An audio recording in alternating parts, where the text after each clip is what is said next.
Radhe Radhe everyone, कैसे हैं आप सभी। आई होप आप सभी अच्छे होंगे और स्वस्थ होंगे। तो एक बार फिर से आप सभी का स्वागत है हमारे चैनल लड्डू गोपाल जी की दुनिया में। तो आज की हमारी वीडियो का टॉपिक होने वाला है कि सर्दियों में हमें अपने लड्डू गोपाल जी की सेवा है वो किस प्रकार से करनी है तथा हमें उनको भोग किस चीज़ का लगाना है। तो चलिए हम वीडियो को स्टार्ट कर लेते हैं। तो देखिए, सबसे पहले आपको अपने लड्डू गोपाल जी को बड़े ही दुलार से उठाना है। जगाने के बाद आप उनको बाल भोग दे सकते हैं। जैसे कि बाल भोग पे आप उनको दूध या ड्राई फ्रूट्स किसी का भी भोग लगा सकते हैं। जब भी आप भोग लगाएं उसमें तुलसी पत्र डालना ना भूलें।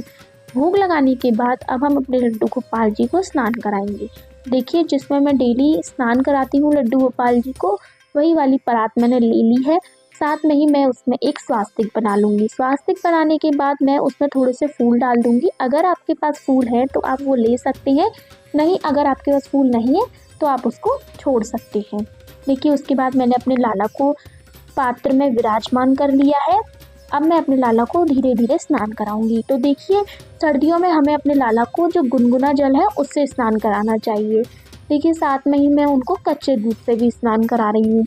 कच्चे दूध से स्नान कराने के बाद मैं उनको शुद्ध जल से दोबारा स्नान कराऊंगी। स्नान कराते वक्त आप अपने लड्डू गोपाल जी को थोड़ा सा मल सकते हैं, क्योंकि जो भी उनके वो पास चंदन वगैरह है वो हट तो भी जाए।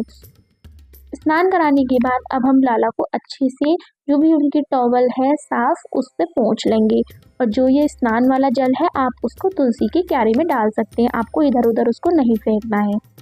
देखिए, अब हम अपने लाला को अच्छे से पोंछ लेंगे ताकि उन पर कोई भी जल की बूंद ना रह जाए। अगर उनके ऊपर जल की एक भी बूंद रह गई तो उन्हें दिन भर ठंड लग सकती है। तो देखिए, अब मैं उनको एक सिंहासन पर विराजमान कर लूँगी। विराजमान करने के बाद अब हम उनको उनकी चड्डी धारण कराएंगे। तो देखिए, आप जो वूलन वाले लेकर आते हैं आप उनको वो भी धारण करा सकते हैं। और अगर आपके पास वूलन वाले लेकर नहीं है तो आप उनको जो उनकी कॉटन की जो भी आप गर्मी में उनको धारण कराते हैं वो वाली आप चड्डी उनको धारण करा सकते हैं। अब मैं उनके साथ इत्र से मालिश करूंगी। तो देखिए, सर्दियों में हमें अपने लड्डू गोपाल जी की इत्र से मालिश या घी से मालिश या तेल से मालिश ज़रूर करनी चाहिए, क्योंकि हम अपने बच्चे यानी कि छोटे बच्चों की भी मालिश करते हैं, वैसे ही हमें अपने लाला की भी मालिश करनी है। मालिश करने के बाद अब मैं उनको उनके जो वूलन क्लॉथ है वो धारण कराऊंगी, यानी कि ऊनी पोशाक है वो धारण कराऊंगी। आपके पास जो भी ऊनी पोशाक है आप वो धारण करा सकते हैं, क्योंकि सर्दियां आ गई हैं। आपको भी अपने लड्डू गोपाल जी को ऊनी वस्त्र पहनाने चालू कर देने हैं। देखिए, मैंने ये पीली और थोड़ी सी हल्की सी ग्रीन है वो वाली पोशाक धारण कराई है। साथ में ही अब मैं उनका श्रृंगार करूँगी। तो देखिए, श्रृंगार में मैंने सबसे पहले उनको एक माला पहनाई है। माला पहनाने के बाद उनके जो खड़ुए हैं वो धारण कराए हैं। अब मैं उनके जो कानों के कुंडल हैं वो धारण करा लूँगी। आपको भी जैसे आप अपने लड्डू गोपाल जी का श्रृंगार करते हैं बड़े भाव से, बड़े दुलार से, वैसे ही आप अपने लाला का श्रृंगार कर सकते हैं। देखिए, मैंने अब उनको मुकुट पहना दिया है। जो उनका मुकुट है वो भी वूलन है, यानी कि ऊनी ही मुकुट है।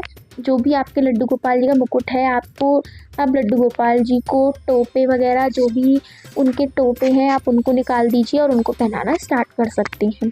और साथ में ही देखिए, मैंने उनके जो ऊनी मुकुट है उसमें मैंने मोर पंख भी लगा दिया है और मैंने उनकी जो प्रिय बांसुरी है वो दे दी है। देख लीजिए, मेरे लाला का बिल्कुल जो श्रृंगार है वो हो चुका है। आपको अगर लाला थोड़े से भी अच्छे लग रहे हैं तो आप प्लीज़ कमेंट में राधे राधे ज़रूर लिखिएगा। अब मैं अपने लाला को उनके सिंहासन पर विराजमान करूंगी। तो देखिए, सिंहासन पे आप अपने लाला को विराजमान करें तो उस पर नीचे आप ऊनी वस्त्र, कोई भी ऊनी कपड़ा है आप उसको नीचे बिछा सकते हैं, जिससे आपके लाला को ठंड नहीं लगेगी। देखिए, अब मैं लाला को फूल समर्पित करूंगी। अगर आपके पास फूल है तो आप यूज़ कर सकते हैं, नहीं है तो आप उनको छोड़ भी सकते हैं। फूल समर्पित करने के बाद अब मैं अपने लड्डू गोपाल जी को टीका करूंगी। तो देखिए, सर्दियों में मैं टीका लड्डू गोपाल जी को चंदन का नहीं लगाती हूँ, क्योंकि चंदन अधिक ठंडा होता है, इसलिए मैं उनको रोली का टीका लगाती हूँ। देखिए, मेरे लाला दोनों तैयार हो चुके हैं।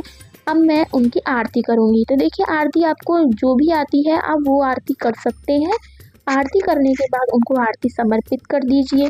आरती समर्पित करने के बाद मैं उनको इत्र का पूरे मंदिर में छिड़काव कर दूंगी, ताकि पूरी मंदिर में इत्र की खुशबू आती रहे। अगर धूप निकल रही है तो आप अपने लाला को धूप में भी बिठा सकते हैं।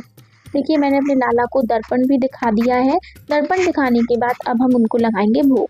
तो देखिए सर्दियों में काफ़ी तरह के भोग बनाए जाते हैं, जैसे कि आप मूंगफली का भोग लगा सकते हैं, गज्जक का भोग लगा सकते हैं, गर्म दूध का भोग लगा सकते हैं, खीर का भोग लगा सकते हैं। आप किसी भी चीज़ का भोग लगा सकते हैं जो चीज़ गर्म हो। आई होप आपको वीडियो अच्छी लगी होगी। आज की वीडियो में सिर्फ इतना ही। अब आपसे मेरी मुलाकात होगी नेक्स्ट वीडियो में। जब तक के लिए आप सभी भक्तों को प्रेम भरा राधे राधे। और अगर आपने हमारे चैनल को सब्सक्राइब नहीं किया है तो आप हमारे चैनल को सब्सक्राइब कर लीजिए। राधे राधे।